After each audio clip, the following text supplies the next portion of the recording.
Selamat pagi sahabat Alkitab yang terkasih. Marilah kita mengawali hari ini dengan melakukan perenungan akan firman Tuhan.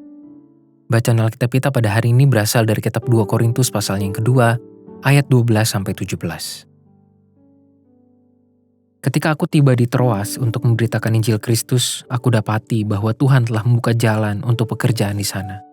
Tetapi hatiku tidak merasa tenang, karena aku tidak menjumpai saudaraku Titus. Sebab itu aku meminta diri dan berangkat ke Makedonia.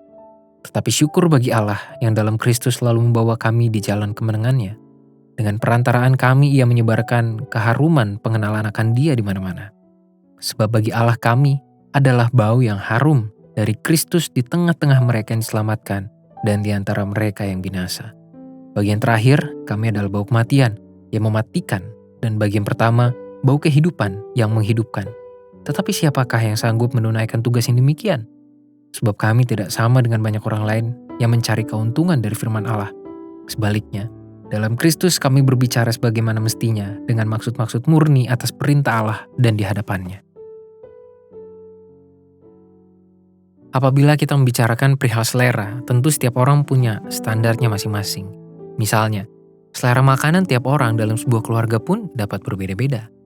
Itulah mengapa terkadang pembahasan mau makan apa dapat menjadi sebuah persoalan yang harus diselesaikan melalui perdebatan yang cukup sengit. Tidak ada yang dapat menentukan apakah selera seseorang itu rendah atau tinggi, baik atau buruk, sejauh selera tersebut dikenakan pada persoalan kenikmatan yang dapat dialami oleh masing-masing individu. Ada orang yang lebih suka makan nasi dingin, tapi ada juga yang lebih suka makan nasi panas. Manakah selera yang lebih tinggi di antara keduanya? Tentu tidak ada yang dapat dipaksakan. Namun, manakah yang lebih sehat? Hal ini sudah berbeda cerita dan tidak lagi persoalan selera kenikmatan. Di dalam perikop ini, Paulus pun menggunakan konsep yang serupa dengan persoalan selera sebagai bagian dari pesannya kepada jemaat di Korintus. Secara spesifik, ia melekatkan dirinya ibarat bau atau aroma yang bisa direspons secara berbeda oleh orang lain. Ada orang yang menganggap aroma pekerjaan Paulus sebagai sebuah wewangian yang dapat dinikmati. Namun ada sebagian lain yang menganggapnya sebagai aroma yang mematikan. Tentu saja, Paulus tidak sedang membicarakan aroma tubuhnya, melainkan membahas perihal karya pelayanannya sebagai pemberita firman Allah. Pekerjaan Paulus adalah wewangian bagi mereka yang menerima firman Allah, tetapi menjadi aroma busuk bagi mereka yang menolaknya. Apakah hal ini berarti firman Allah mendatangkan kematian, bukannya kehidupan? Justru disinilah letak persoalan utamanya.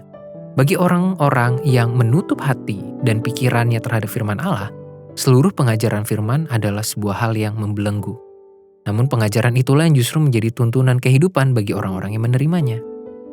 Sahabat Alkitab, pesan Paulus sebenarnya sudah tidak perlu dipertanyakan ulang. Sebagai umat Tuhan, tentu kita mengakui bahwa segala pengajaran firman merupakan tuntunan kehidupan yang perlu dinikmati. Inilah wewangian pengenalan akan Kristus yang perlu terus-menerus kita hirup, yang dapat tetap menyegarkan jiwa dan semangat yang lesu. Persoalannya adalah, apakah kita memiliki selera terhadap pengajaran firman tersebut? Bukankah sungguh disayangkan jikalau seorang umat yang mengaku percaya kepada Tuhan justru kehilangan selera untuk menikmati aroma pengajaran firman dan enggan untuk menghirup aroma pengenalan tersebut. Setiap orang memang berhak memiliki seleranya masing-masing. Namun hanya ada satu bentuk selera yang dapat diterima dalam kehidupan beriman, yaitu selera terhadap pengajaran firman Tuhan dan pengenalan akan Kristus. Marilah kita berdoa.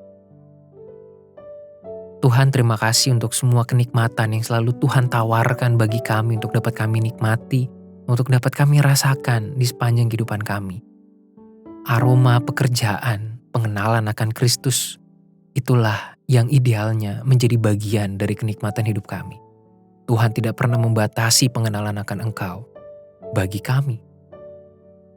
Tapi mungkin tanpa sadar atau bahkan di dalam kebebalan kami justru menolak itu semua.